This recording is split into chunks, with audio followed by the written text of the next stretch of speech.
Duke's most notable transfer portal addition might not be making it to Cameron Indoor Stadium after all.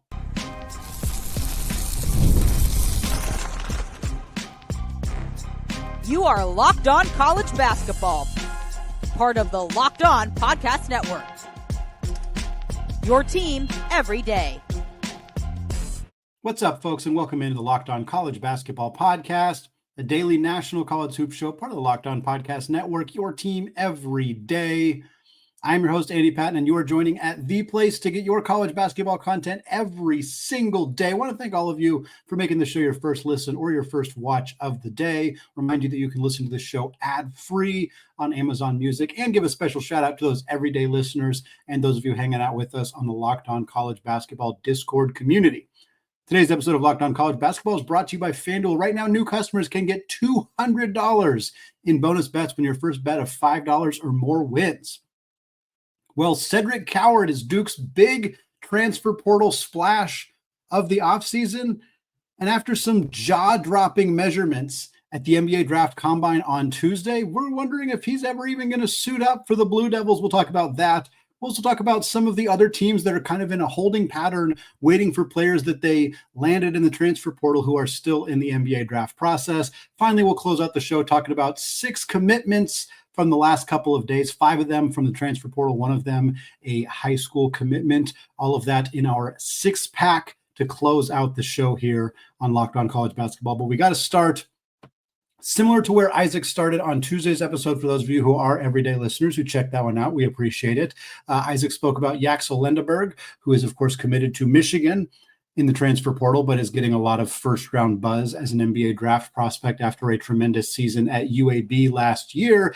And Michigan is kind of stuck waiting, and they have millions of dollars earmarked to potentially go to Lendeborg if he does want to come to play for Dusty May's program, the Wolverines in Ann Arbor. But they're kind of just stuck waiting. And that's the similar situation that Duke finds themselves in right now with Cedric Coward, a incredibly talented player who has really turned a ton of heads already. He's been on the draft board conversations for a while. A lot of folks were talking about him even after his sophomore season at Eastern Washington before he transferred to Washington State, but has really kind of found himself more in the mainstream conversation just in the last couple of days.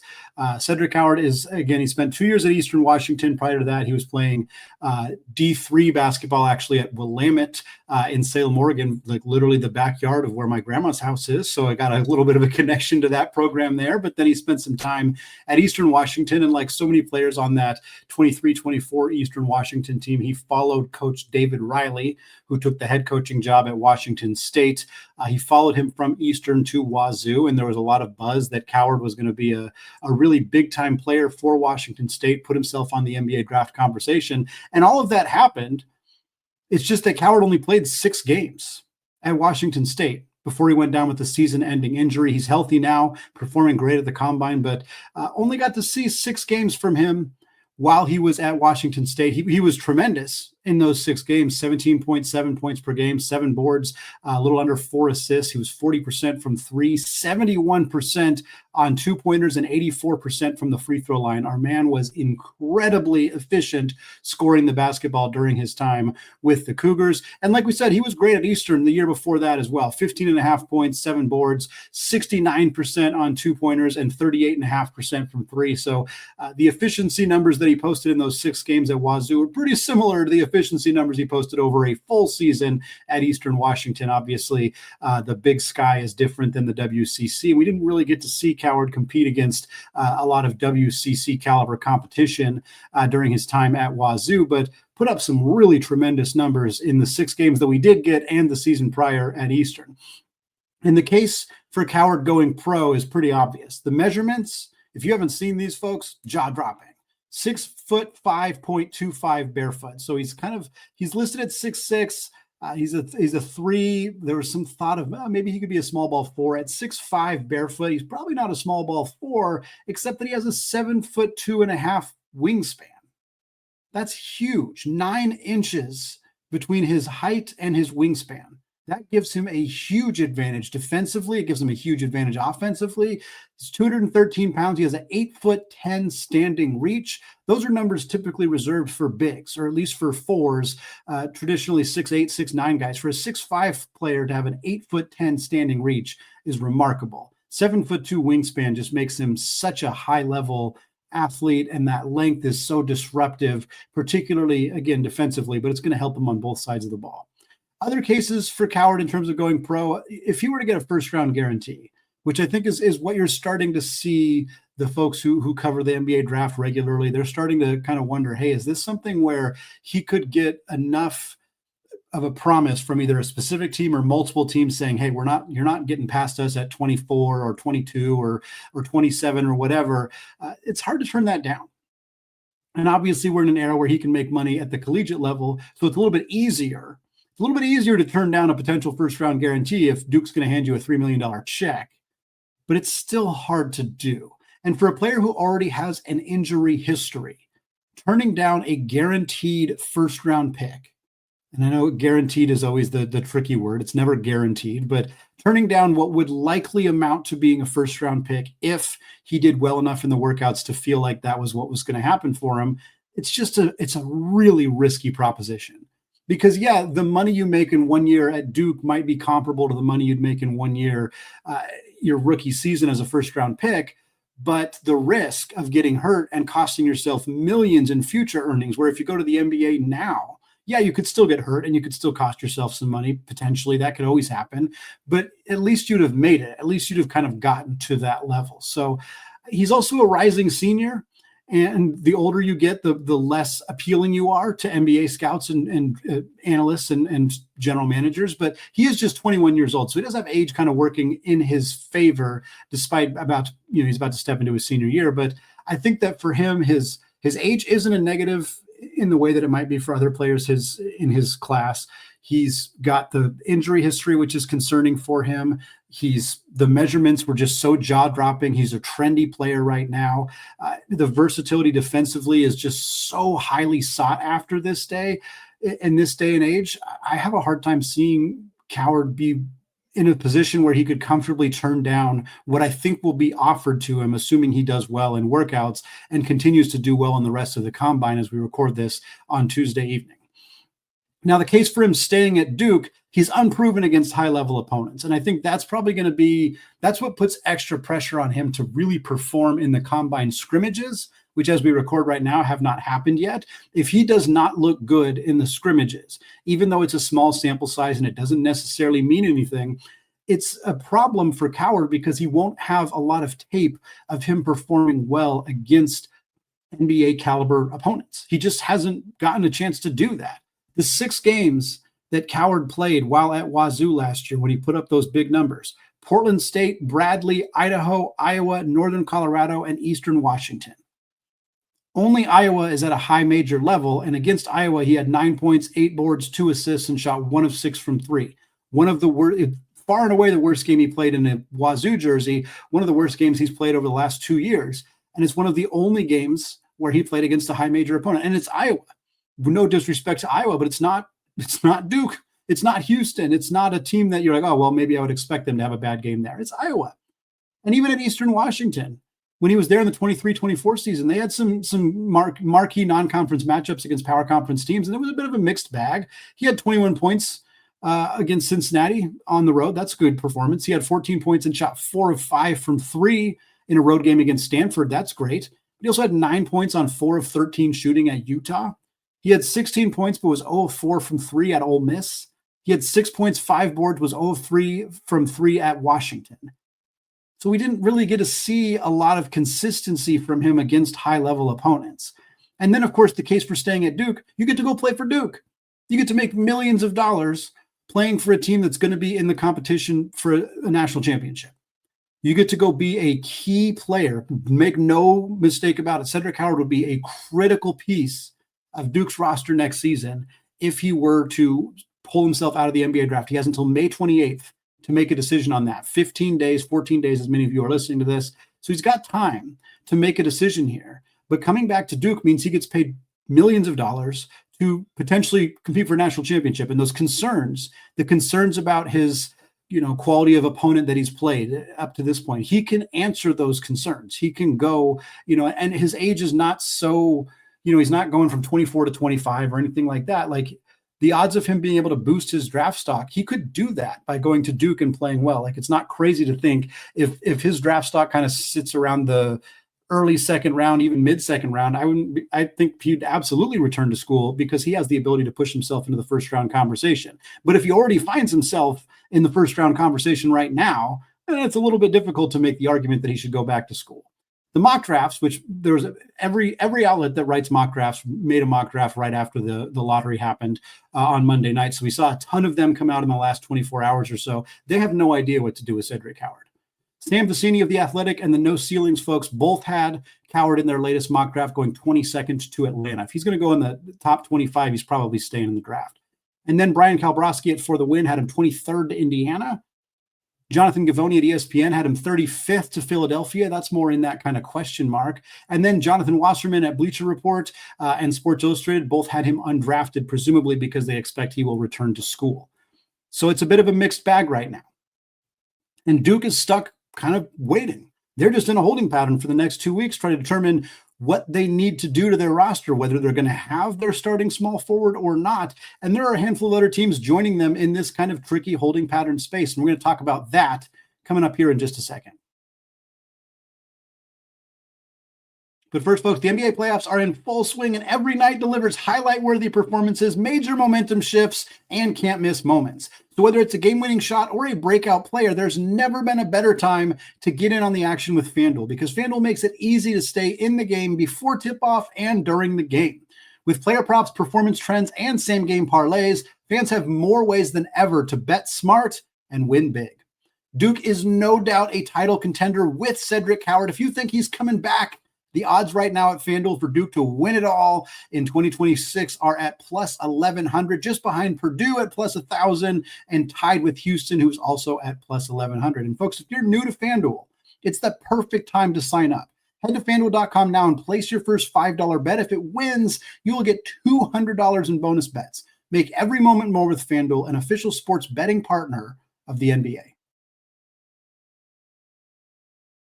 All right, folks, segment 2, still Andy Patton, still Locked On College Basketball podcast. And we're still talking about Cedric Coward, kind of continuing the conversation had by my co-host Isaac Shade on Tuesday's episode of Locked On College Basketball, talking about Yaxel Lendeborg and the difficult decision that he has in front of him as a prospect who is similar to Coward, guaranteed millions of dollars if he returns to school to play for a high-profile program, but also could end up being a first-round pick, which is a really difficult proposition to turn down, even in an era where you can make money in college basketball. And again, Lendeborg and Coward are probably the two most notable names in this conversation right now, but they are not the only ones. Bennett Stirtz has made the transfer move from Drake to Iowa following his coach Ben McCollum, but Stirtz is also in the NBA draft process and could conceivably stay in that process and kind of force McCollum to make another move. I think for Coach McCollum, who brought Stirtz with him from the D2 level to Drake and now brought him with him to Iowa, he'd love to have him back. But he'd also love to see him succeed in the NBA. Anytime you can get a player out to the association, I think you feel good about it. But in terms of having immediate success in the Big Ten for the Hawkeyes, Bennett Stirtz is a real big part of that potential for Coach McCollum and the Hawkeyes in the Big Ten. And then you got Maxime Reynaud, from Stanford, who transferred to North Carolina in the transfer portal, but is also in the NBA draft process. Similarly to Lendeborg and Coward, you'll see Reynaud occasionally pop up towards the end of the first round. He's more commonly mocked in the second round, which I think if that were to hold and if that were the feedback that he were to receive after the combine and during some of those individual workouts, I think ultimately he would return to North Carolina, where he would get a lot of exposure in their non-conference slate, opportunity to compete in the NCAA tournament, hopefully for North Carolina. If they're not making the tournament, that's probably not going to be good news for Reynaud, a player who certainly we've seen Stanford and North Carolina transfers pop the way Harrison Ingram did a couple of years ago. So he's a little bit more of a more likely, I think, to return to school and end up playing for Hubert Davis and the Tar Heels. But again, anytime you're seeing a player occasionally pop up in the first round, you got to wonder if they're even going to be back in college basketball at all. And then the last two names are names that I think are much more likely to return to school. Mackenzie Mbako and Jalen Lowe. Mackenzie Mbako, of course, was at Indiana last year, has committed to Texas A&M in the transfer portal as they're rebuilding their roster following the departure of Coach Buzz Williams. Mbako was not originally invited to the to the NBA draft combine. He was instead at the G League Elite Camp, but he was one of 5 players to play well enough at the G League Elite Camp to get an invitation to the draft combine. Mbako is a very long, athletic 3-4 hybrid who I think was misused at Indiana, which is part of the reason I think he returns to school. If he feels comfortable in his fit in Bucky McMillan's system with the Aggies, we could be looking at a serious junior breakout where Mbako not only solidifies his spot in the 2026 NBA draft, but potentially puts himself into the first round conversation. And then Jalen Lowe is just a guy that right now I don't think is a true candidate to get selected in the draft. Shout outs to him for being at the combine, for getting that feedback. But he was at Pitt last year. Now he's going to be at Kentucky. If he's starting for Kentucky, playing big minutes, alongside Denzel Aberdeen and Colin Chandler and Jasper Johnson and the rest of that really talented backcourt for Mark Pope and the Wildcats, Lowe's got the opportunity to seriously boost his draft stock and put himself in a conversation to make a lot more money out of the NBA than he would this year as a probable two-way guy or maybe an undrafted guy who just kind of hangs around in the G League, whereas Kentucky's giving him a lot of money to play there. So I think he's going to be back playing for the Cats this year. Not one that I'm overly concerned about not being back in college basketball. But again, for all of these teams, even for Kentucky, even for A&M, even for North Carolina, especially for Michigan, Iowa, and Duke, you're just kind of stuck. And that's true of the other teams that are waiting on players who are in the draft process who are not in the transfer portal. Like we'll use Drake Powell as an example from North Carolina. There's many, many others who could conceivably return to school, who haven't made it clear one way or another, but who just aren't in the transfer portal. But I do feel for the teams that, and again, you reap what you sow. Like Dusty May in Michigan knew that they could get a commitment from Yaxel Lendeborg, but they knew he was still going to be in the draft process. Same with Duke and Cedric Howard. But it's just tough in this era of there's not really anything you can do, and you can't really compare it to the NBA or other professional sports. These kind of things don't really happen at that level. These teams are trying to build their roster as best they can. And every day, talented players are getting scooped up by other programs, and they can't really do anything. And especially if we get to a situation where we do have a salary cap or some level of rules and regulations around how much money you can spend. Duke's got, they don't have an unlimited amount of money, but they can earmark whatever it is, $3 million for Coward, and still go out and add players to the roster if they need to or if they want to. So, but when eventually you have a salary cap or limitations on that, if you're earmarking a huge chunk of your allotted money to a player who you're not sure if they're even going to be on your roster, and let's say you're North Carolina and you're figuring that Reynaud is going to be your starting 5, and you're watching as other ACC caliber starting 5s are getting snapped up by other programs, you're just sweating. You're just hoping that you're right and that he's going to come to campus, because if he changes his mind, or if he doesn't even change his mind, if he just makes the decision to go pro instead of coming to North Carolina, then you're just SOL. You got to hope that you can still find somebody to replace there, but you'll have that money that you've been earmarking. Duke will suddenly have $3 million more to play with if Coward goes to the NBA, but who's available at that point? Already the transfer portal market has thinned out significantly. Now, the flip side of this, of course, is that there are players right now who are uncommitted in the transfer portal, who are in the draft process, who are potentially, in some cases, likely going to pull their name out of the draft process and return to college. Whether that's Jameer Watkins from Florida State, Darion Williams from Texas Tech, PJ Haggerty, who seems very likely to be available in the transfer portal out of Memphis, RJ Lewis, All-American last year from St. John's. I was going to include Boogie Fland, but shortly before we hit record, it sounds like he is pulling his name out of the draft process, so he will be available in the transfer portal. But so, if you're Duke, maybe it works out where Cedric Howard stays in the draft, Jameer Watkins pulls out of the draft, and you just go spend $3 million on Jameer Watkins. And they're not exactly the same player, but you make it work. But what if you don't? Like, what if Cedric Howard doesn't come to campus? Or what if you're Michigan and Yaxel Lendeborg doesn't come to campus and you just have to go get a player that's not nearly as good as Cedric Howard or Yaxel Lendeborg?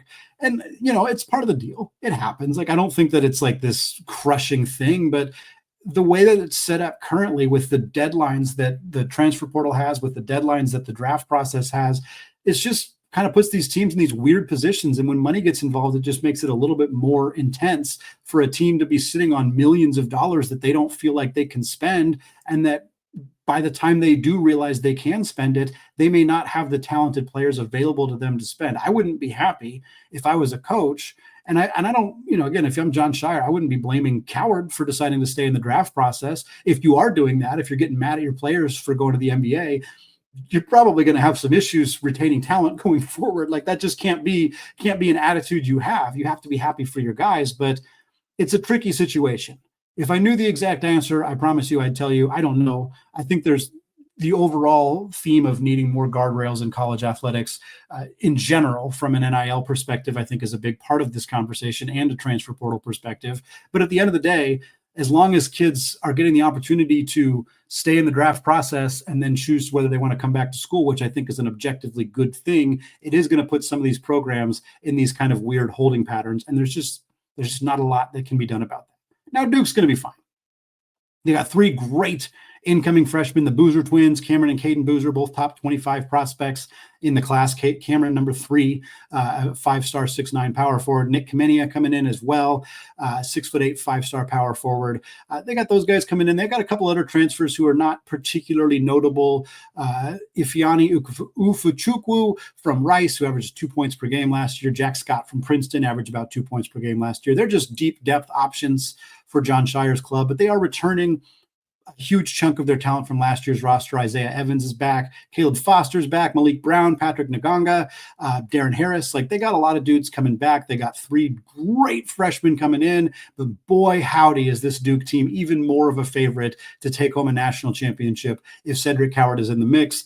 If you're a non-Duke fan, you're rooting for Coward to stay in the NBA draft process. If you're a team picking in the 20s, you're probably rooting for Coward to stay in the draft process as well, because he's a player that I imagine could make some team in the 20s, 30s very, very happy as a rookie next season. Well, folks, Duke Miles picked his 3rd school of the offseason. Is this one going to stick? We're going to talk about that and more in our 6-pack to close out the show, coming up here in just a second.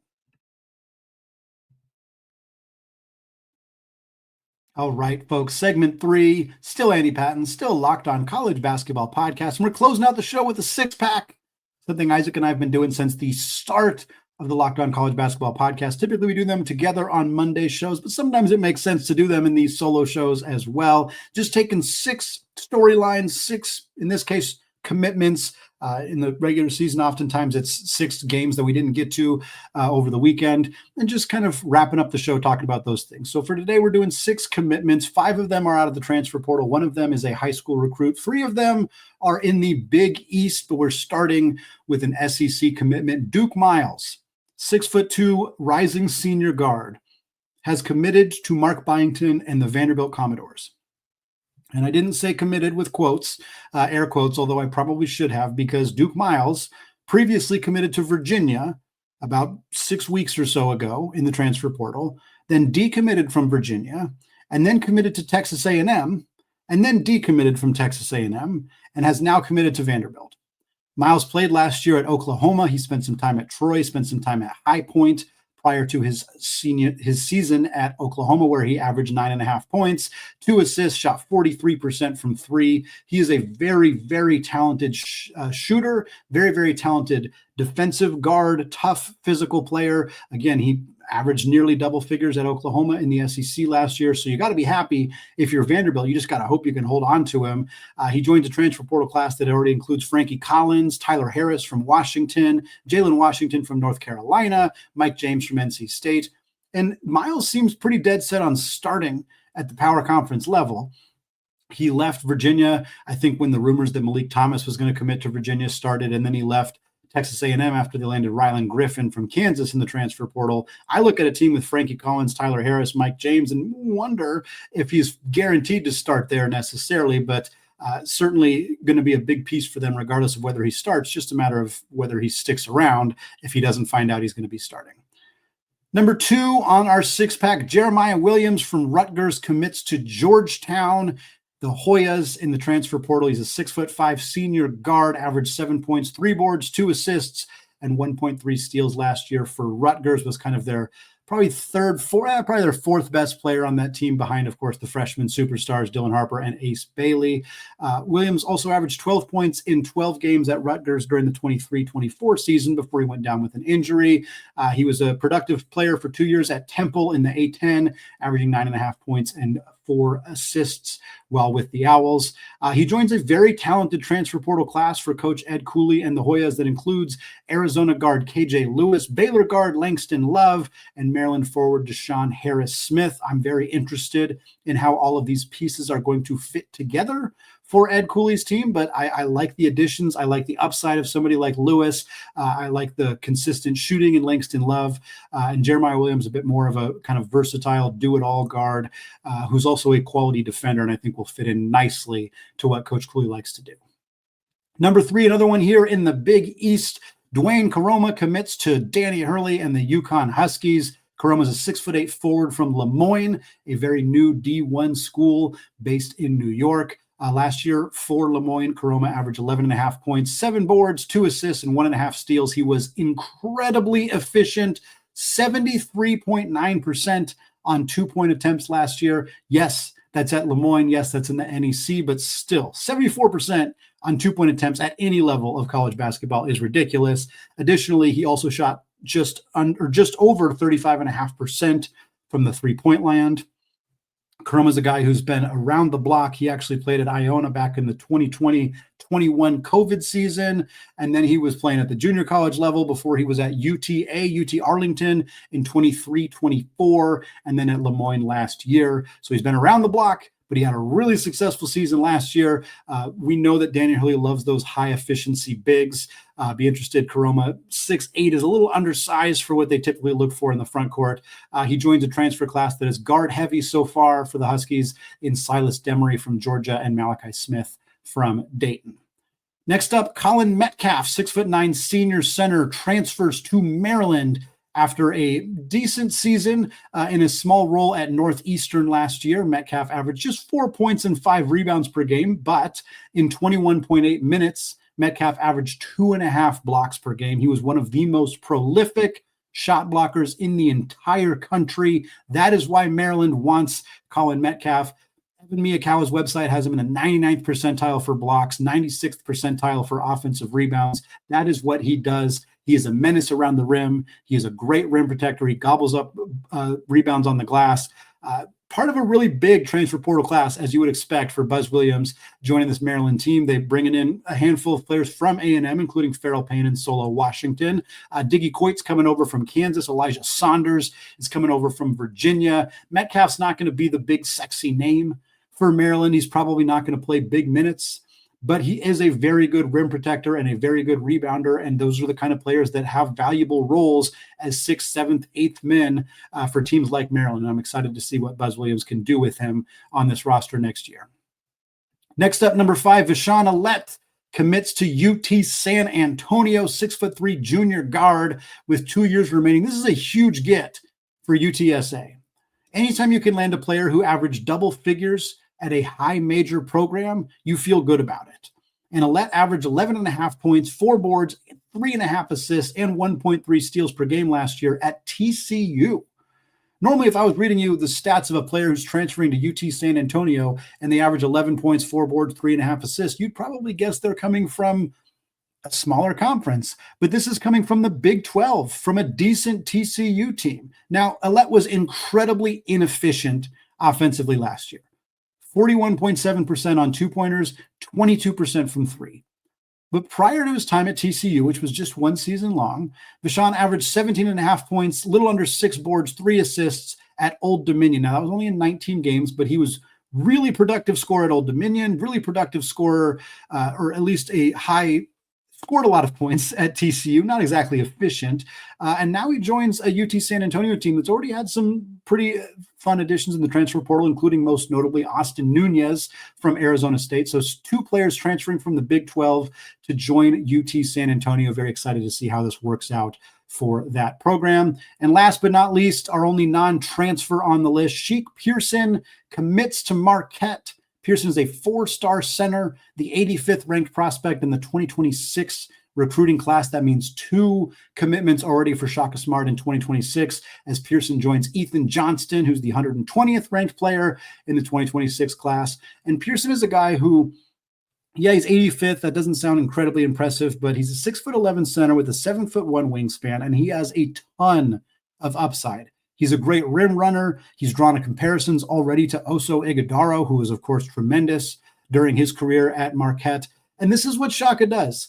It very intentionally we did a 6-pack with 5 transfers, and the one non-transfer is, of course, Marquette, because Marquette doesn't believe in transfers. Shaka Smart will not add transfers to this roster. He believes so firmly in player development and bringing in guys who will stay 3-4 years, and it's worked for him. Other programs still believe strongly in that, but it doesn't work as seamlessly as it seems to work for Marquette. And being able to add players like this, who I wouldn't be shocked at all if Sheik Pearson, who again is 85th in the 2026 class as of this recording, I wouldn't be surprised if this time next year, he's in the top 50, because they're so good, Shaka and his staff, at identifying talent, at recognizing players that have upside, at bringing them in, at convincing them to stay for multiple years to develop within the system. This is what Shaka does. And Sheik Pearson and Ethan Johnson both strike me as players who are going to once again have that same level of success at Marquette if they're willing to buy their time and develop within that system. Folks, that's going to wrap it up for me today here on the Locked On College Basketball Podcast. Thank you so much for making the show your first listen or your first watch of the day. Again, a special shout out to those everyday listeners. Isaac will be back with you all on Thursday, and then he and I will be together with you all on Friday's show as well. We recap the NBA Draft Combine as it finishes up. Keep you up to date on any recruiting and transfer portal updates as well. Thanks again, folks, for listening. As always, we want to say apologies to the Lawyer family. Let's go Wild Popes. Cheers to the Mick Bruins. And until Thursday, peace out.